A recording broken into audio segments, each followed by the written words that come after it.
Hello, আজকে আমরা class 10-এর কতগুলি এমসিকিউ প্রশ্ন উত্তর করব। আচ্ছা, প্রথমটা আছে বায়ুমণ্ডলে কোন স্তরে ওজোন গ্যাস পাওয়া যায়। এটা ওজোন গ্যাস পাওয়া যায়, এটা হবে স্ট্র্যাটোস্ফিয়ার, এটা হয়ে যাচ্ছে স্ট্র্যাটোস্ফিয়ারে। আচ্ছা, বিশ্ব উষ্ণায়নের জন্য কোন গ্যাসটির অবদান সবচেয়ে বেশি?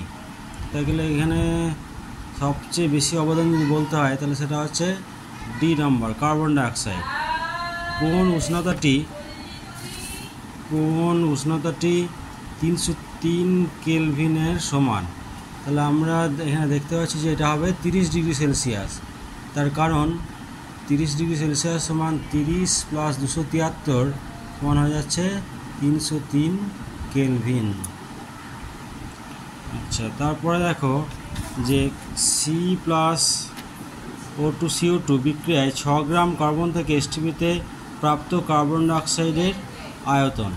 তাহলে এখানে একটু দেখে নাও যে সি প্লাস O2CO2 এখানে 12 গ্রাম কার্বন থেকে আমরা কার্বন ডাইঅক্সাইড পাচ্ছি 1 মোল বা 44 গ্রাম। তাহলে 1 থেকে পাচ্ছি 44/12, আর 6 গ্রাম থেকে পাবো তাহলে ইন্টু 6, তার মানে হাফ মোল, 22 গ্রাম কার্বন ডাইঅক্সাইড বা হাফ মোল। তাহলে হাফ মোলের এসটিপিতে আমার আয়তন হয়ে যাবে 11.2 লিটার।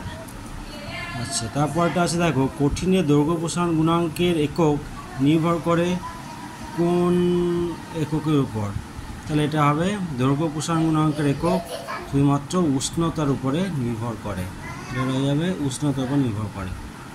আর তারপরে দেওয়া আছে তরলপূর্ণ কোনো ধাতব পাত্রকে উত্তপ্ত করলে তরলের লেভেল কী হবে? আচ্ছা, ধাতব পাত্রকে উত্তপ্ত করলে প্রথমে ধাতব পাত্র প্রসারণ হবে, আচ্ছা তারপরে তরলে প্রসারণ হবে। তার মানে প্রথমে লেভেল কমবে, পরে বাড়বে, তার মানে উত্তর হয়ে যাবে এখানে সি নাম্বার। তারপরে দেওয়া আছে দাড়ি কামানোর জন্য কোন দর্পণ ব্যবহার করা হয়?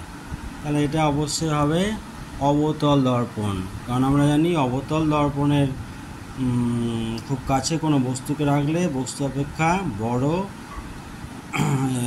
প্রতিবিম্ব গঠিত হয়।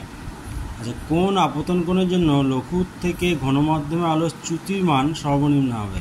তাহলে চ্যুতি সমান জানি ডেল্টা, মানে এক্ষেত্রে I-R, মানে এখানে 0 ডিগ্রি, এটা উত্তর হয়ে যাবে 0 ডিগ্রি। 0 ডিগ্রি আপতন কোণের ক্ষেত্রে চ্যুতির মান ন্যূনতম হবে। আচ্ছা, সন্ধিগত মৌল হবে এখানে তাহলে ডি নাম্বার, কপার। আচ্ছা, ইথিলিন C2H4 মোট কয়টি সমযোজী বন্ধন আছে? তাহলে ইথিলিনের গঠন যদি আমরা দেখি, দেখো যে C double bond C, H H H, এদিকে এইচ, তার মানে 4টে সিঙ্গেল, এইখানে দুটো, যা হচ্ছে 6টি। তাহলে মোট বন্ধন হচ্ছে 6টি। তাহলে ইথিলিনের মধ্যে সমযোজী বন্ধনের সংখ্যা হচ্ছে 6টি।